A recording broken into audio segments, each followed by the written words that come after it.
अरे सफल पार्को भी था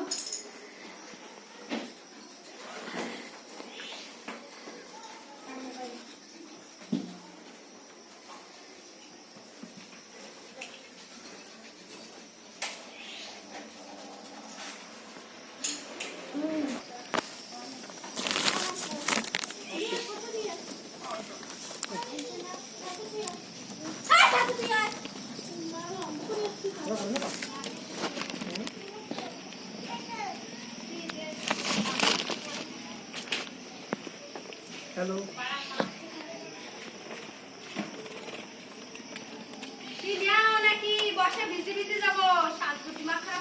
जल्दी जल्दी कर तु वीडियो कर